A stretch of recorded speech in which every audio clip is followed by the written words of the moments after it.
This is Blackjacked, a podcast about how the civil rights movement went left. Oh man, I gotta get up.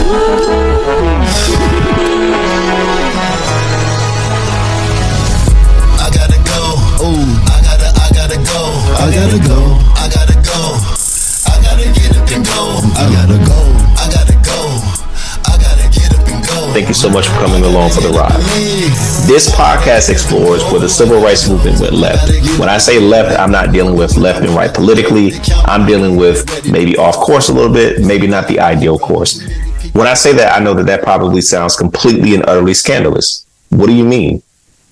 What we're looking at is we want to take a historical view, a historic lens, look at the civil rights movement, look at what actually happened.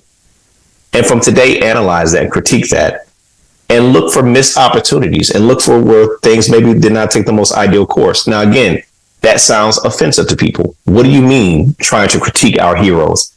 It's not about trying to tear down heroes. It's not about saying that I'm better or we're smarter than these people. These people sacrificed tremendously so that I can even sit here and casually think of these things. We honor that sacrifice. We honor the work that they did. And frankly, they were way more courageous than we would ever be, because let's be real, none of us would have went out and did that stuff. We were not about to go out there and get bit by no dog. We were not going to do it. So we honor that. We hold them in high esteem. But it's like this. If you're a parent and you have small children, if you want to put them in a car, you have to do what? You got to put them in a car seat. That is the law. I'm pretty sure in most states, if not all. Well, that wasn't the law 30, 40 years ago. And so we don't look at our parents and grandparents and say, you all were bad parents. I'm better than you. No, we just know more about child safety. We know more about cars and physics. Like we just know more. And so we do something different. And so we can look back and say, hey, that probably was not ideal. Not because I'm better than you, not because you're dumb, not because you're not smart. We just have the benefit of time. And that's all we're saying. We just have the benefit of time to look back and say, here's something that could have been better. Here's something that wasn't ideal. And maybe we can learn something from that and do something different going forward. This is about our future. It's not about beating up anyone in the past. This is really about our future. So we start looking at the movement, and I think we need to look first at the Civil Rights Act of 1866. If you look at the Civil Rights Movement as we typically understand it, generally from like 1954, which is Brown versus Board of Education, to 1968. 1968 is when you have the Housing Act. That's generally the high point of the civil rights movement, right? So when you look at it, everything that happens from 1954 to 1968, we win desegregation. We win discrimination is illegal now. We have public accommodations. You can go sit in the theaters, the lunch counters, and the right to vote. That's amazing. It took a lot of work. It took a lot of sacrifice to get those laws passed, to get those things to happen. Here's the problem.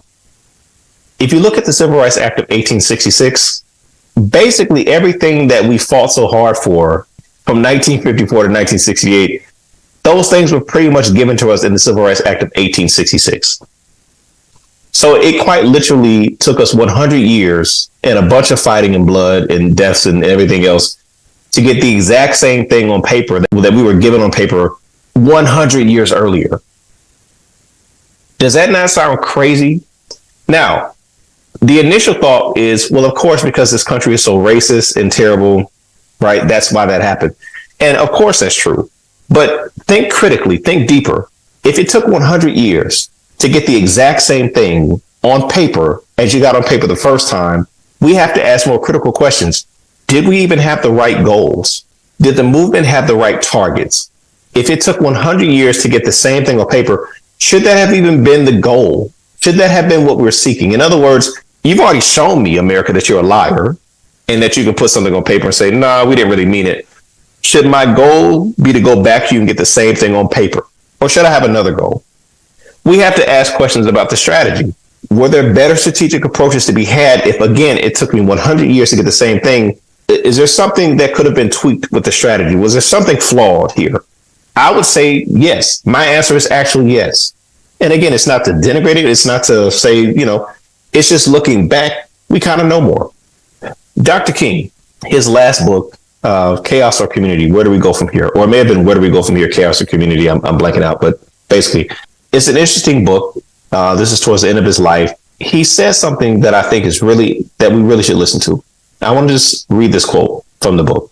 He says, and I quote, "To sit at a lunch counter or occupy the front seat of a bus had no effect on our material standard of living." So he's saying, if the lunch counter is white only and all of a sudden I can sit at it, that doesn't change my standard of living. That doesn't actually change my life in any meaningful way. But he goes on to say, and I quote, "But in removing a caste stigma, it revolutionized our psychology and elevated the spiritual content of our being." So in other words, America has this caste system based on race. If you're black, you're down here. He says, we just wanted to get rid of the stigma from that. We wanted to get rid of that. And that really did something for our mental. That really did something for our spirit. It made us feel better. He goes on to say, and I quote, "Instinctively, we struck out for dignity first because personal degradation as an inferior human being was even more keenly felt than material privation." He's saying, we just felt so bad. We had to feel better first. We had to feel like humans first. We needed some human dignity. That messed with us more than being poor, not having anything. And here's the thing. Sitting in 2024, I can't judge that. I don't know what that feels like every day to be called boy and the N-word and, like all the crazy things that are happening. We have all types of racism today, but at least people have to be somewhat slick about it. You have to at least try to pretend to hide it. But to just walk around all day long and it'd be okay for a small child to say, "I'm better than you and I know it," and under the fear of death, like let an 8-year-old little white boy come at me and say something crazy, I have to bow down to that. I mean, that's gotta mess with you. So he's saying, first thing, we just wanted dignity. We put our muscle into that. And the problem is they got that. They got to sit at the front of the bus. They got to sit at the lunch counters. All those things happened, and I'm sure they felt better in the moment. But it didn't last very long. Because in 1965, Dr. King does an interview with Playboy magazine, and everybody interviewed with Playboy magazine because that was sort of a big outlet. You didn't have all this social media and all the stuff you have now. That was a big outlet. And he says, you know what? The Civil Rights Act, that really didn't do much. That just loosened up some things for some middle-class black folks, but did nothing. Also, you have a situation where in 1965, Watts in LA, they have these big riots. Now, ironically, those riots happened right after the Voting Rights Act is passed. So one would say, well, hold on, man. I mean, that's progress. That's a big deal, right? Well, black people on the ground didn't feel that. And so Ramparts magazine is a white liberal publication back in the day. A year after that, they wrote this, which is really interesting. And I quote, "After more than a decade of the civil rights movement, the black American in Harlem, Haynesville, Baltimore, and Bogalusa is worse off today than he was 10 years ago." It goes on to say, and I quote, the movement's leaders know it, and it is the source of their despair. The movement is in despair because it has been forced to recognize the Negro Revolution as a myth. Everybody knows ain't nothing happening. Everyone knows we're not really feeling the effects. We're not really seeing the change here. Yeah, that was supposed to make us feel, okay, human dignity, make you feel better, but substantively, not really. And Dr. King himself is very frustrated towards the end of his life. He's very frustrated. And then he goes towards the Poor People's Campaign because he sees like none of that meant anything. So how did we get there? How did we get a movement that goes out and says we want to change the world, but man, we got to feel better. We can just deal with this dignity thing. We need this degradation. But it didn't. I think, honestly, the way you get there, the movement's architects, for the most part, they assumed white dominance. In other words, we're going to have a movement, but we assume white people will always dominate us. We assume that we will always be subjugated to them. We assume that they will always rule over us. But in that, we just want some dignity. We just want to sort of feel better. We just sort of want some level of access. The movement wasn't about fundamentally challenging that white domination. It was about, we want to feel better. We want to be treated as human. We want to be able to stand upright. But at no point did they ever really, by and large, of course, there were many who did, but by and large, the movement's architects never conceived of a world where they can actually throw off the shackles of white dominance and actually be liberated and have self-determination. In other words, we can decide what happens in our lives. We can decide what happens in our community and our economy. Another way to say that is power. That was never the thinking. When we talk about white dominance and accepting white dominance, you're really saying, I accept white superiority. I accept white superiority. I accept white dominance. I accept that as the law of nature. And now let's plan a movement with that assumption. I think that's how you get there. That's how you get to a place where you fight with all your might to get on paper what you had 100 years ago, which is really just things to kind of address human dignity and mitigating degradation. In other words, I'm still oppressed, but still just be nicer to me in your oppression. Because you accept white dominance, you accept that his ice is colder, you accept these things. And so it makes sense when you get to Brown versus Board of Education that, yeah, if I can just sit next to white people in school, my life will be better. I'm not saying everyone thought that, but there is a lot of that. Even today, we sort of operate with that assumption that education is supposed to be better if I can just sit next to white people.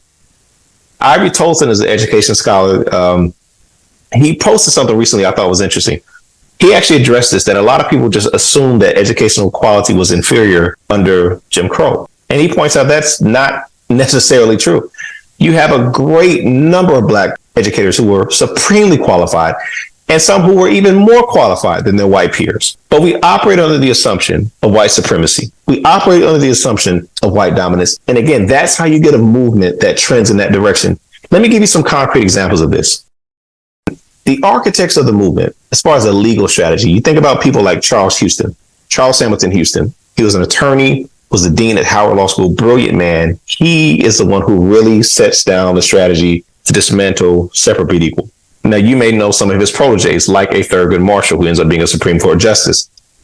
In that strategy, they don't go directly for like, let's get elementary schools integrated. Because what white people really didn't want is little Quincy sitting next to white girl Susie. We don't want that. So they start with some of the trade schools and the professional schools, because that seems a little more benign. That seems like, okay, whatever. So like a law school, that makes sense. These are really good targets because, hey, we're not talking about little boys and girls. We're talking about grown people, professionals.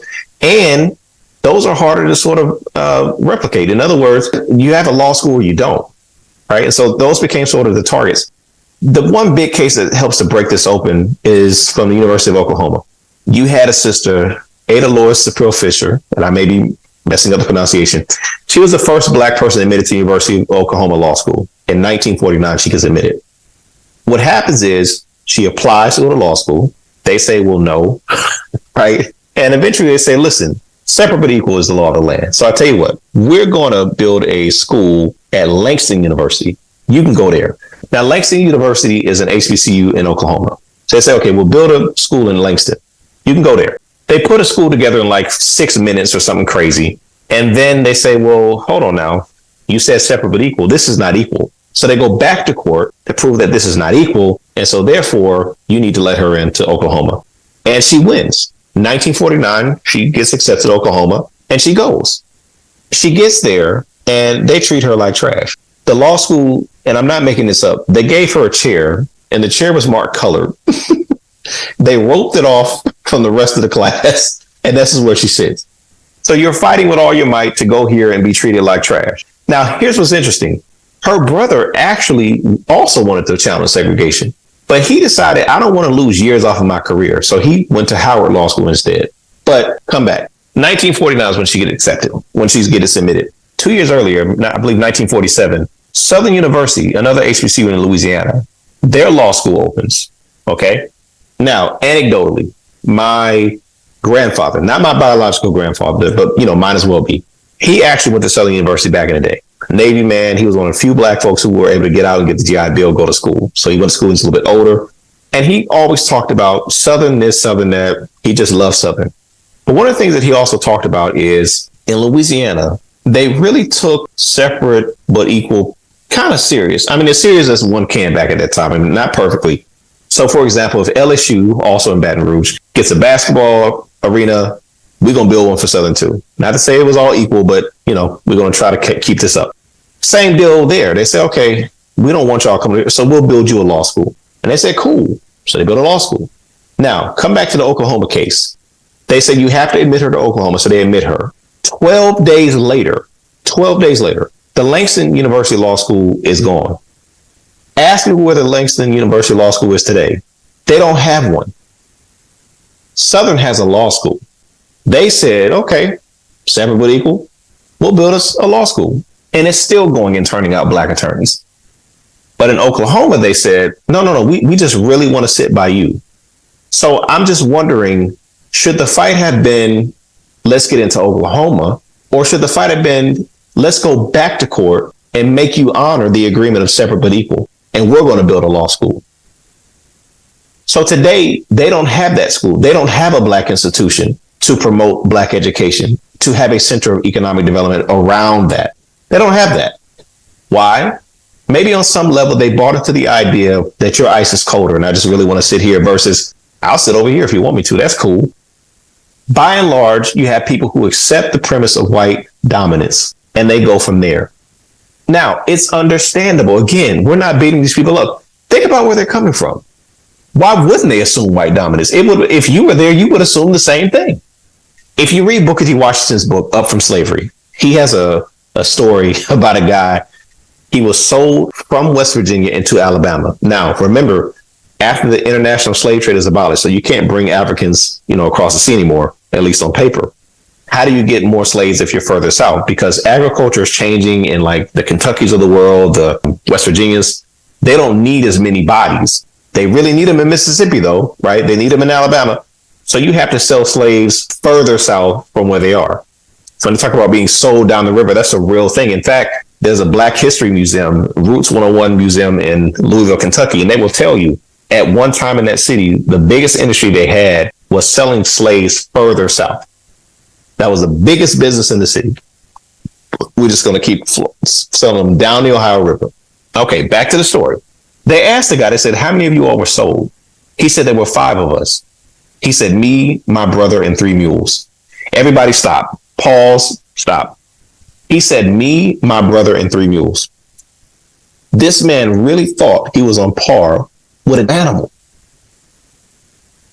Of course, coming from that, they would assume white supremacy. Of course, they would assume white dominance. Why wouldn't they?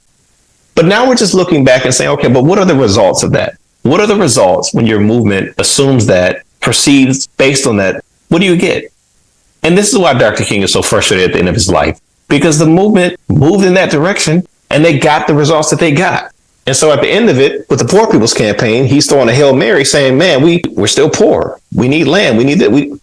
Because we assume white dominance. And too many people assume that proximity to you is somehow good for me. We have got to get to a point where we say, you know what? You may have a 10-story building. And for a lot of people, that looks great. That looks impressive. And we just really want badly to have access. Can I lease a space in your 10-story building? We've got to get to a place where we say, I see your 10-story building. I'd rather have a 2-story building that I own. You can keep your 10 stories and me leasing in there. I'd rather own this 2 stories. We've got to get over that thing that says your ice is colder. And we have to challenge the notion of white dominance, because it leads to a place where you may have progress. You may have a little more access. You may get treated a little bit nicer. But the basic reality of white dominance and superiority remains very much intact. The Civil Rights Acts of 1964 and 1965 were huge. It took a lot of people, a lot of sweat, a lot of work, and a lot of sacrifice, and yes, death to achieve those. Now, looking back, it does merit at least some inquiry that if all those bills netted the same thing as the Civil Rights Act of 1866, to a degree to 1875, there were a couple of others, should that have been the goal? And what are the assumptions of this movement that we have? And so it is today.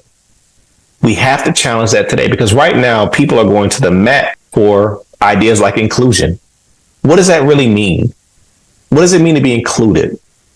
Inclusion is when Jackie Robinson breaks the color barrier in the major leagues. Jackie Robinson is playing in the Negro leagues, but now he gets to be included in the major leagues. What are the implications of that? The Negro leagues fold. All the talent from the Negro leagues, the Willie Mazes of the world, the Hank Aaron's, all those people go to the major leagues. Negro leagues are gone.